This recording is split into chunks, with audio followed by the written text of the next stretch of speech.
Capítulo 2. Nuestro mapa, brújula y equipaje.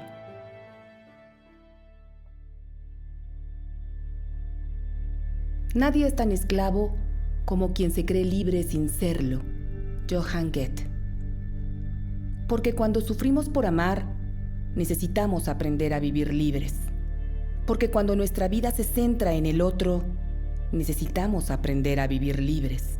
Porque cuando dejamos de depender de una relación para pasar a depender de un grupo de 12 pasos o de un psicoterapeuta, necesitamos aprender a vivir libres. Porque cuando buscamos ayuda solo buscamos cómo aprender a ayudar a otros, necesitamos aprender a vivir libres. Porque cuando nos negamos a ver lo evidente y aceptamos lo inaceptable, necesitamos aprender a vivir libres. Porque cuando dejamos de vernos a nosotros mismos y pretendemos que el otro nos diga cómo somos, necesitamos aprender a vivir libres. Porque muchos creemos que estamos así y no podremos sobrevivir si dejamos a esa pareja.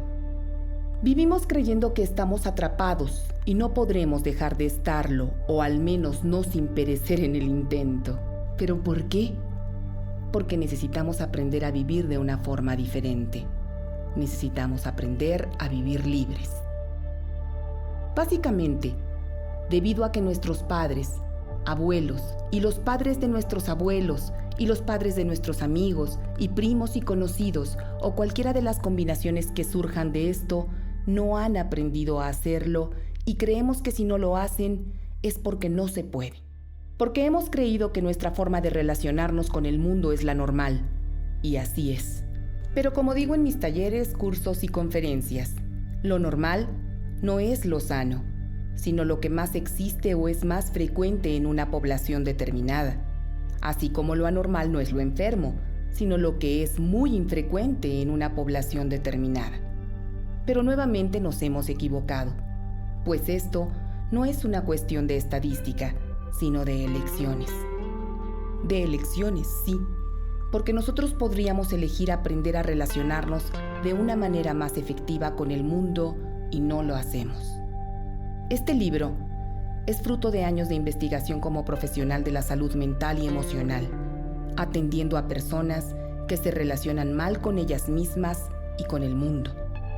Una labor que me ha hecho muy consciente de que expandir ese pequeño espacio entre el estímulo y la respuesta es la base de una vida feliz, y que el tamaño de ese espacio es responsabilidad exclusiva de qué tan grande o pequeño lo desee su dueño. Aprender es cambiar de actitud ante el mismo estímulo, y vivir es elegir, pues cada segundo de nuestra vida elegimos, o dejamos que otro elija por nosotros, y eso es también una elección. Y ser responsable es ser libre. Por ello, es muy importante aprender a vivir libre. Hacernos conscientes de que somos lo que son nuestras elecciones y que el tamaño del espacio interior entre el estímulo y la respuesta que emitimos es nuestra elección también. Porque poco a poco, cuando hacemos que ese espacio crezca, nosotros y los que se relacionan con nosotros crecemos también. Acéptalo. Si para ti amar es sinónimo de sufrir, necesitas aprender a vivir libre, y este libro tiene un porqué. Por ti. Empezar por el principio. ¿Por qué somos dependientes? Cuando comienza nuestra vida, tenemos una dependencia absoluta de las personas que están a nuestro cuidado. Dependemos de todo lo más indispensable para sobrevivir. Estas personas nos dan alimento, calor, aseo, atención, cuidado, confort. Todo lo que necesitamos está dependiendo de la voluntad de otro para conseguirlo o no. Cuando vamos dándonos cuenta de que la sobrevivencia depende a veces de una sola persona que se llama mamá, entonces comenzamos a sentirnos protegidos cuando ella está cerca y desprotegidos cuando ella se va. Esto continúa por un largo tiempo. Si tenemos sed, sueño, incomodidad, basta llorar, en la normalidad de los casos, para que mamá venga y nos resuelva el problema, proporcionándonos alimento, calor, etc. Nuestro entendimiento de bebé ahora sabe que esta persona es importante y que hay que tenerla feliz, y para eso hay que tratar de tener su aprobación. Por lo general, es esta misma persona que nos corrige y nos enseña lo que se hace y lo que no se hace, y nos muestra un gesto desaprobatorio cuando nuestra conducta es indeseable.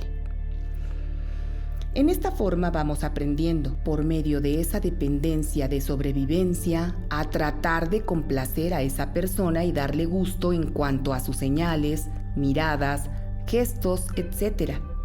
Todo esto se lleva a cabo a lo largo de años, durante la primera infancia. Entonces, ¿qué sucede? ¿Que cuando crecemos todavía necesitamos la aprobación como cuando éramos niños pequeños? Bien, nuestra mente crece con esa programación de que tiene que complacer para sobrevivir y que somos totalmente indefensos y nuestro bienestar depende totalmente de otra persona. Esto es un hecho y una verdad para nuestro niño interno. A la larga, esta misma conducta se generaliza y creamos la creencia de que necesitamos de otro para sobrevivir, ya no solo de mamá, sino de otras personas. En el fondo, creemos que si nos dejan moriremos. ¿Te suena conocido? Numerosas creaciones se basan en esa creencia. Canciones populares, poesía, novelas, películas, etc. Y reafirmamos en esta forma cultural de te necesito para sobrevivir. Se consolida en nosotros la búsqueda de aprobación de la infancia cuando necesitamos de otra persona para sobrevivir, y cuando crecemos nos volvemos dependientes en sentido negativo, porque sin darnos cuenta ya no necesitamos eso, pero seguimos buscándolo. Esto es un patrón disfuncional. Seguimos actuando como niños y queriendo que otro nos dé lo que necesitamos. La madurez y el crecimiento consisten en eso mismo, entre otras cosas, en poder autoafirmarse a sí mismo y conseguir lo que es necesario para sí, sin depender de otra persona, de aprender a autodepender y de ahí pasar a interdepender.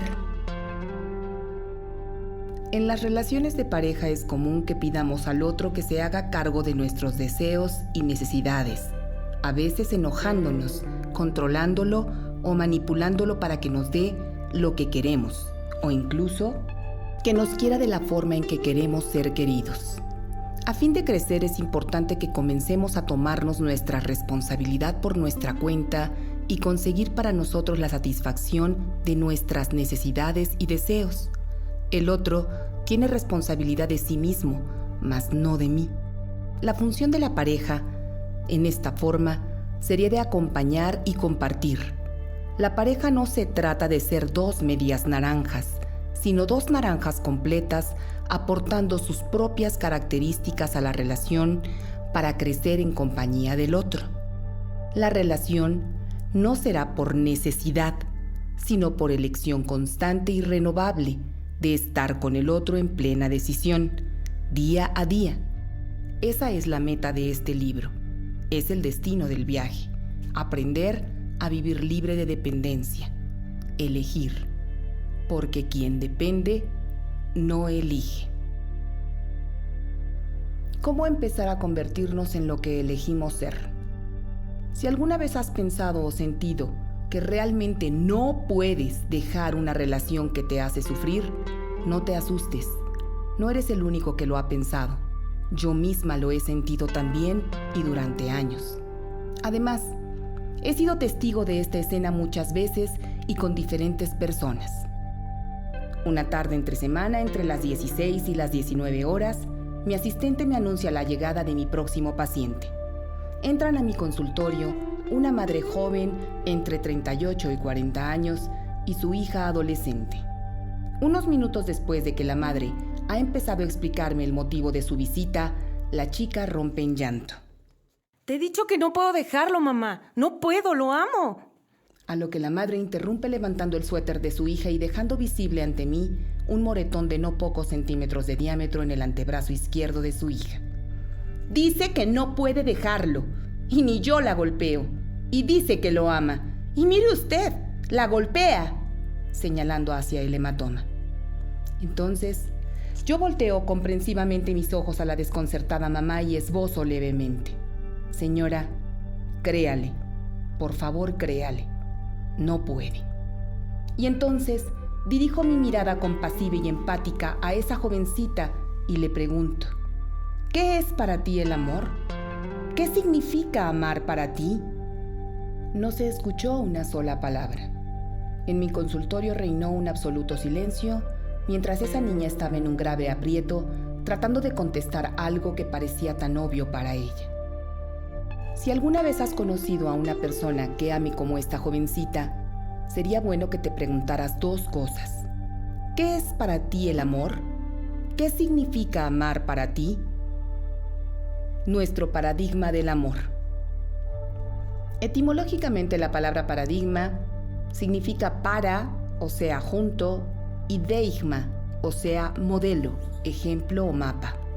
Significa modelo o patrón y en el campo de la psicología, paradigma se refiere a toda idea, pensamiento o creencia incorporada generalmente durante nuestra primera etapa de vida que se acepta como verdadera o falsa sin ponerla a prueba posteriormente. El mapa de un territorio.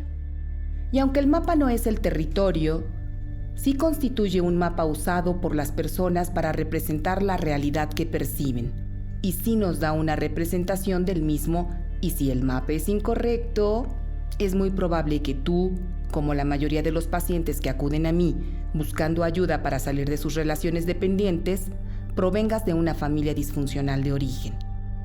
Como ya lo escribí en el capítulo anterior, una familia disfuncional es aquella donde los miembros tienen roles rígidos, donde la comunicación es realmente pobre o inexistente, donde no existen las reglas, donde hay conflictos pero nunca se expresan o se reconocen, donde los padres tienen conflictos constantes o no se hablan por periodos prolongados, y en donde la orfandad emocional o física empujan a quienes integran esa familia a sentir mucho dolor.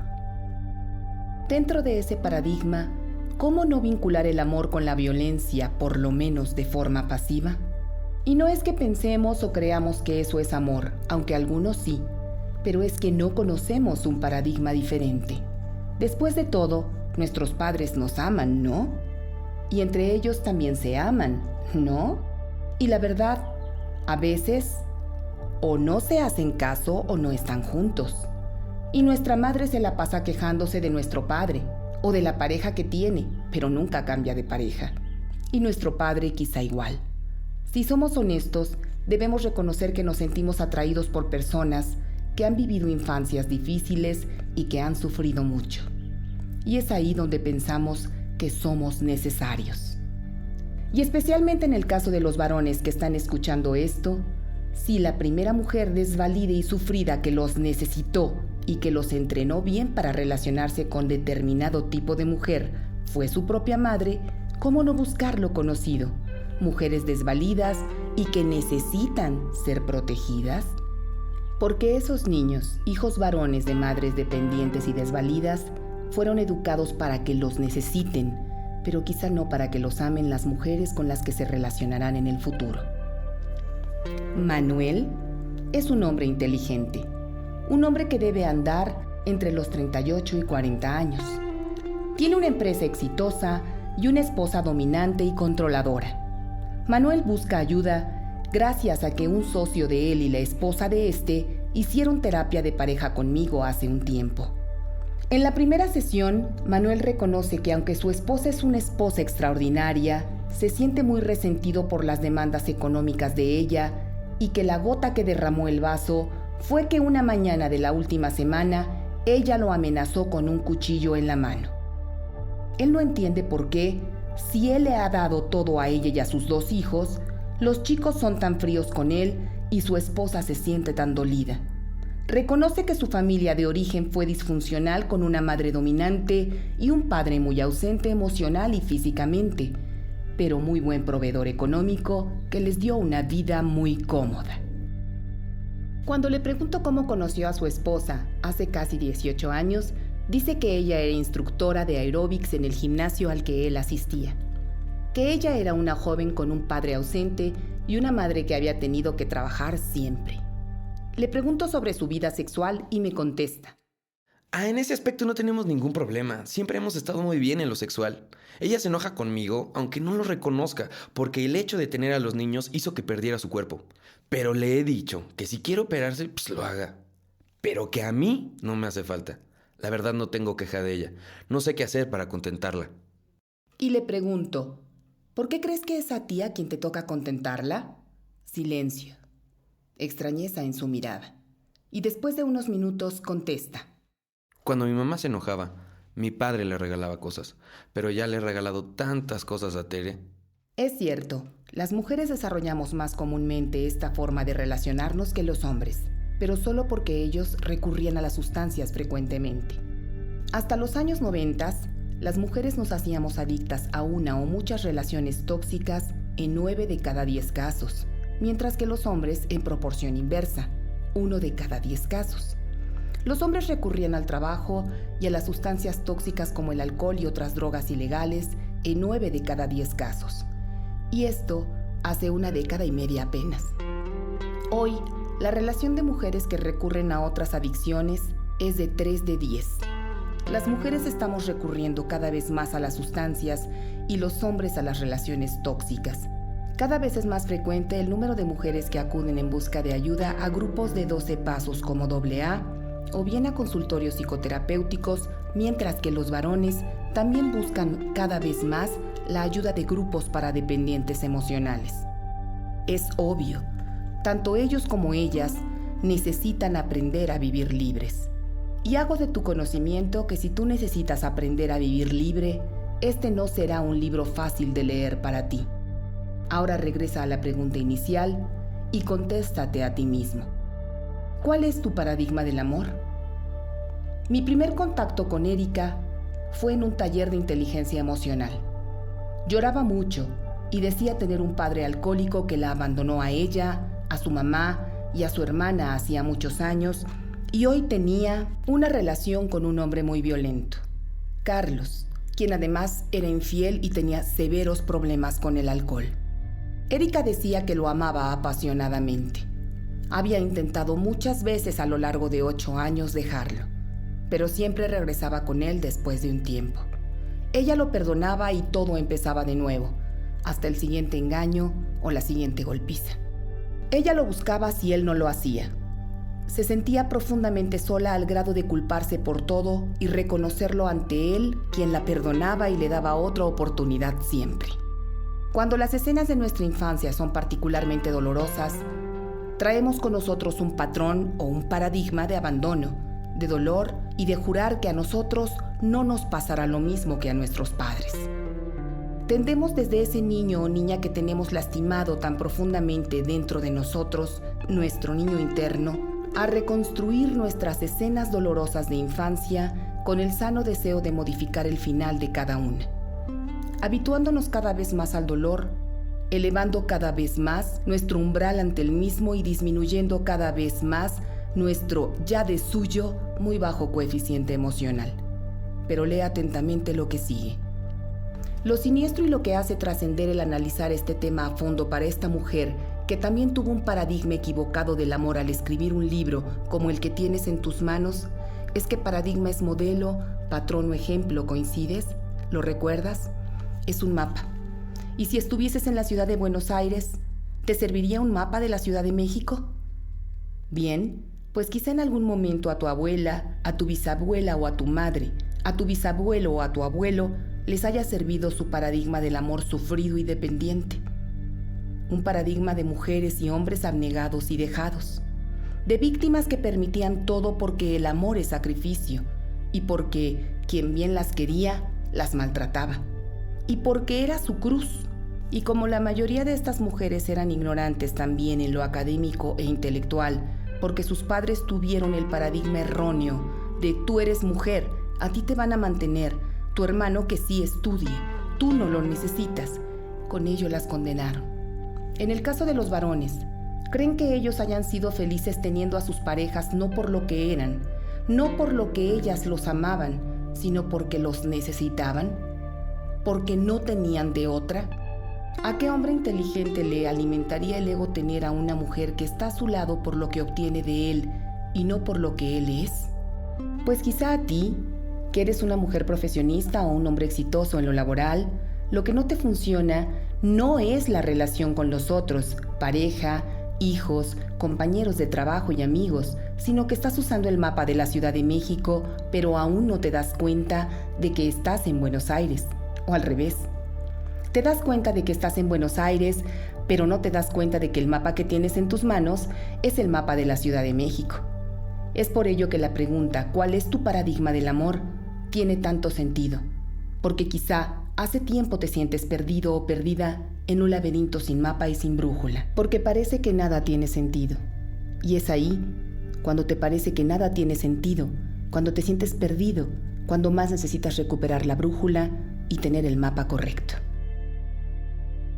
Si desea más información sobre el tema, visite la página www.vivirlibre.org.